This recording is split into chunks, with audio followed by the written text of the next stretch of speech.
আসসালামু আলাইকুম। আজ আপনাদেরকে এমন একটি নাস্তা বানিয়ে দেখাচ্ছি যেটা দেখলে আপনারা অবাক হয়ে যাবেন যে এভাবে তেল ছাড়া এত মজা করে নাস্তা বানানো যায়। তো প্রথমে আমি প্যানের মধ্যে একটু তেল দিয়ে দিলাম, তারপর এর মধ্যে দিয়ে দিচ্ছি পেঁয়াজ কুচি।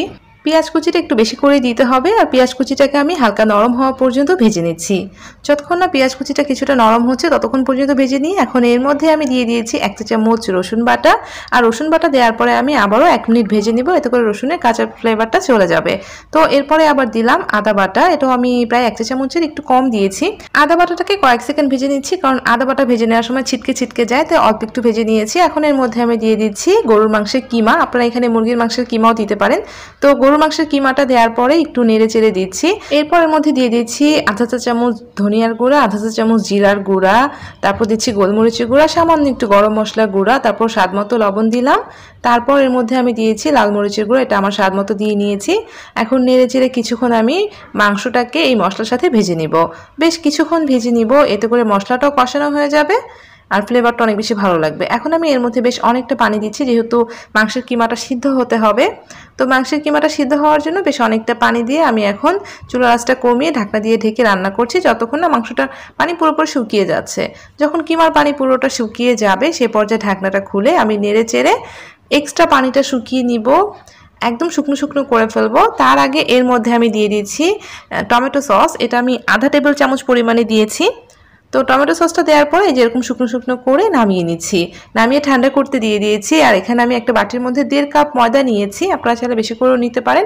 সামান্য একটু লবণ দিলাম, আর দিচ্ছি প্রায় 1 টেবিল চামচ চিনি। তারপর রান্নার তেল দিলাম 2 টেবিল চামচ পরিমাণে, আর বাকি তেলটুকু রেখে দিলাম। এখন আমি তেলটাকে ময়দার সাথে খুব ভালো করে ময়ান দিয়ে নিব। অবশ্যই ভালোভাবে ময়ান দিতে হবে, যাতে ময়দা আর তেল ভালোভাবে মিশে যেতে পারে। যখন এরকম দলা পাকানো যাবে তখনই বুঝতে হবে যে তেলটা ভালোভাবে মিশে গিয়েছে। আর সেই পর্যায়ে আমি অল্প অল্প করে পানি দিয়ে একটা ডো বানিয়ে নিচ্ছি। ডোটা খুব বেশি নরমও না, খুব বেশি শক্তও না। আমরা যেভাবে পরোটার ডো বানাই ঠিক সেভাবে বানিয়ে নেবেন। খুব বেশি শক্ত করতে হবে না, আবার একদম নরম করা যাবে না। দেখেন আমি ডোটা খুব ভালো করে মথে নিয়েছি। এখন আমি সামান্য একটু তেল দিয়ে ডোটাকে 15 মিনিটের জন্য ঢেকে রেখে দিচ্ছি, এতে করে ডোটা একদম সফট হয়ে যাবে। 15 মিনিট পরে ঢাকনাটা খুলে দেখাচ্ছি, দেখেন ডোটা কিন্তু একদম সফট হয়ে গিয়েছে। তাই ডোটাকে কোনোভাবেই নরম করে বানিয়ে নেবেন না। এখন আমি একটু মথে নিলাম, এতে করে ডোটা আরও একটু সফট হয়ে গেল। তো এর থেকে আমি 6টা লেচি কেটে নিয়েছি, দেখতে পাচ্ছেন। আর 1.5 কাপ ময়দা থেকে 6টা লেচি করতে হবে, আর লেচিগুলোকে অবশ্যই ছোটো ছোটো করে করতে হবে। একটা লেচি নিয়ে সামান্য একটু ময়দা ছড়িয়ে দিয়ে আমি পাতলা করে গোল একটা রুটি বানিয়ে নিচ্ছি। অবশ্যই রুটিটা একদম পাতলা করে বেলে নিতে হবে। একটু করে ময়দা ছড়িয়ে দিয়ে বেলে নেবেন, তাহলে দেখবেন খুব ইজিলি বেলা হয়ে যাচ্ছে। তো আমি খুব পাতলা করে রুটি বেলে নেওয়ার পরে এখানে 1 চা চামচের মতো তেল দিলাম, আর তেল দেওয়ার পরে পুরো রুটিটার গায়ে আমি ব্রাশ দিয়ে তেলটা লাগিয়ে নিলাম। তারপর আমরা যেভাবে 4 কোনা শেপের পরোটা বানাই ঠিক সেভাবে ভাঁজ দিয়ে নিচ্ছি। আর রুটিটা কিন্তু দেখতে পাচ্ছেন অনেক পাতলা করে বেলেছি, অবশ্যই পাতলা করে বেলে নিতে হবে। তো এইভাবে আমি সবগুলো বানিয়ে নিচ্ছি। তো প্রত্যেকটা লিচি কিন্তু আমি এইভাবে বানিয়ে নিব। একটু করে ময়দা ছড়িয়ে দিয়ে রুটি বেলে নিচ্ছি। পাতলা রুটি বেলে নেওয়ার পর তেল আবারও ব্রাশ দিয়ে খুব ভালো করে লাগিয়ে নিচ্ছি। অবশ্যই তেলটা পুরো রুটির গায়ে এভাবে লাগিয়ে দিতে হবে। তারপর এই যে পরোটা আগে বানিয়ে রেখেছিলাম সেটা রুটির মাঝখানে দিয়ে এই যে আবারও চারদিকে 4 ভাবে ফোল্ড করে পরোটার শেপ দিয়ে নিচ্ছি। তো এভাবে কিন্তু প্রত্যেকটা পরোটাই বানিয়ে নিতে হবে। আর 6টা লিচি থেকে এরকম 3টা পরোটা বানানো হয়ে যাবে। তো আমি প্রথমে যেটা বানিয়েছিলাম সেটা আগে নিয়েছি, নিয়ে বেলে নিচ্ছি। এই পর্যায়ে তেল বা ময়দা ছড়িয়ে দেওয়া যাবে না, এভাবে মোটা করে পরোটা বেলে নিতে হবে। অবশ্যই এই পরোটাটা একটু মোটা করে বেলে নিতে হবে, আবার খুব বেশি মোটা করবেন না, অল্প করে মোটা করলেই হয়ে যাবে। তারপর মাঝে বেশ অনেকটা পরিমাণে বানিয়ে রাখা পুর দিলাম। তারপর এই যে দু সাইড থেকে এভাবে ফোল্ড করে হালকা করে একটু চেপে দিচ্ছি, খুব জোরে জোরে না, একদম আলতো করে চেপে দিয়েছি। তো এভাবে আমি বানিয়ে এই যে বেকিং ট্রের মধ্যে নিয়ে নিয়েছি। তো সেমভাবে লাস্টেরটা আমি বানিয়ে নিয়েছি। আর বেশ অনেকটা পরিমাণে পুর দিবেন, তাহলে খেতে অনেক মজা লাগবে।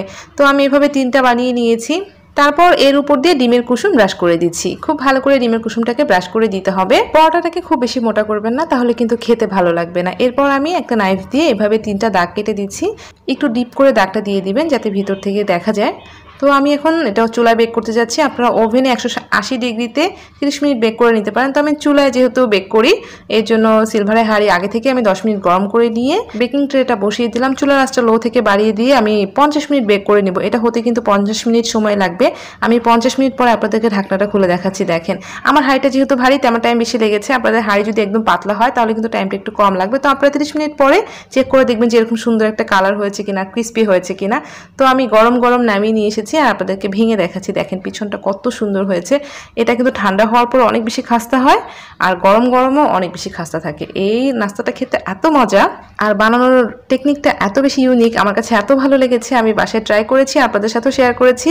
এটা খেতে অনেক মজা, অনেক ক্রিস্পি হয়ে থাকে। আশা করছি আমার রেসিপিটা আপনাদের ভালো লাগবে। আপনারা বাসায় একবার হলে এভাবে ট্রাই করতে পারেন। আপনারা চিকেন, বিফ যে কোনো কিছু দিয়ে বানিয়ে নিতে পারেন। আর দেখেন এটা কতটা খাস্তা হয়েছে, এটা কিন্তু অনেক গরম। তো রেসিপিটা ভালো লাগলে প্লিজ আমার রেসিপিটাতে একটা লাইক দিতে ভুলবেন না। আর প্লিজ এমন আরও রেসিপি পাওয়ার জন্য চ্যানেলটা সাবস্ক্রাইব করে সাথেই থাকবেন। সবাই ভালো থাকবেন। আল্লাহ হাফেজ।